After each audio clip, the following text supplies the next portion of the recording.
I've been saying this for years. Don't up and randomly travel to a different country. You'll never come back again. Unless your girlfriend is a cool, badass, super spy. But my point still stands!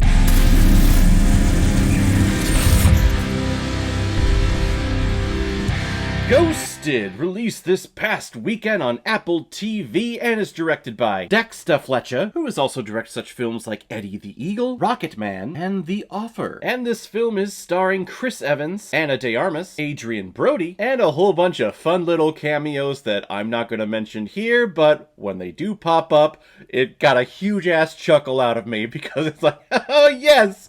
Oh god, they're placating to the Marvel fans here. Sadie Rhodes and Cole Turner are two of the most beautiful people in the world. So it's only natural their paths meet at a farmer's market, and they eventually start courting themselves and have an amazing date that day. But once Sadie leaves for work, Cole is not getting any responses to the multiple text messages that he is sending, which is something you should never do. Never ever do that, anyone. But he really loves this girl and wants to surprise her, and finds out that she is actually in London. So on a spur of the whim, he takes a trip over there and gets abducted by a couple of terrorists. But he is soon rescued by Sadie, who turns out to be a CIA operative. So now Cole and Sadie are gonna find out how hard it is to become boyfriend and girlfriend when one of them travels all over the world killing people. And my thesis for this review is as simple as this.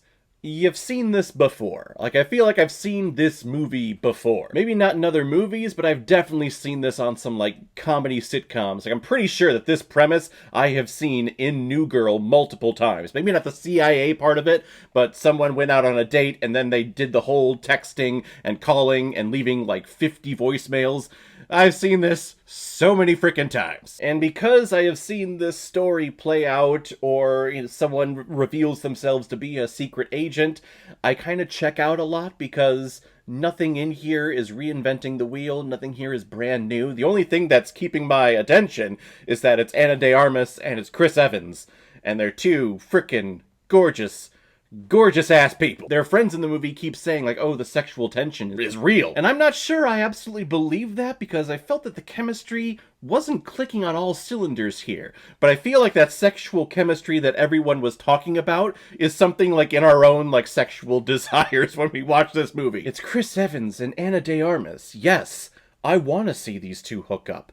I want to see them in a romantic comedy. Oh my god, yes. Just turns out that the chemistry is not all 100% there. And it's one of the weirdest meet-cutes I have ever seen in a romantic comedy. Well, I guess this turns out to be a romantic comedy action film, but up until that point, they try to keep that part away from you, and you're just thinking, oh, this is a romantic comedy. But they start off, and they're flirting, but then all of a sudden they start, like, offending each other with things that they're saying.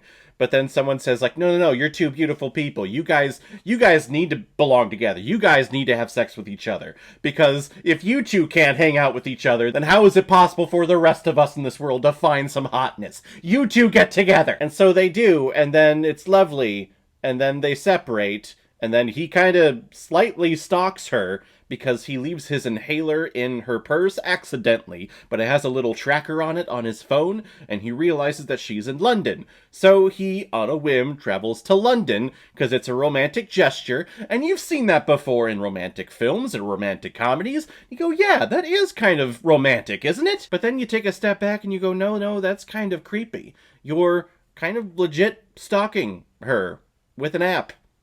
That's kind of creepy. And then she comes in, saves him because he's grabbed, because the terrorists that she's going after think it's actually him. So she saves him, and she's very angry. Like, she saves him, and she's yelling at him, and she hates him, and she's angry. And then he's angry at her because she's angry at him, and he found out that she lied to him. But then she's angry that he lied to her because he was like, oh yeah, I've traveled outside the country all the time. But he really doesn't. I don't know. Personally, I would say that the lie of me being a CIA agent and me killing people for a living is a much bigger lie than someone saying like, oh yeah, I travel a lot, or I kind of want to, just to impress a girl. I would say that's way down on the totem pole than actually murdering people. It just brought Sadie's character emotionally all the way up here. There was no room for growth growth. Just out of nowhere, she's just super angry at him and annoyed at him. It felt very community theater-esque, where someone who hasn't really gone through the process and training of being an actor and diving into your emotions, when you read a scene, it's natural for you to be angry or to be annoyed or to show those emotions to the other person who is in the scene with you. But the more you do this whole acting thing, you realize that there's more complex feelings that a character could be feeling than, say, just anger and annoyance. It's a very cheap and go-to emotion. But I feel that's all Ana de Armas does here, and like, I've loved her in a lot of other things. In Blade Runner 2049, she was amazing. She was incredible. She was great in Knives Out. Here, though, she is just not good. She looks stellar in that dress at the end, holy crap. But in terms of her acting ability, well, where did that go? It is not here. And even Chris Evans felt a little off. This whole film just felt off to me. The only standout that I enjoyed every time they were on screen and his dialogue and his delivery was Adrian Brody. He plays like the big villain, the big drug dealer terrorist who's trying to make the deals with everyone.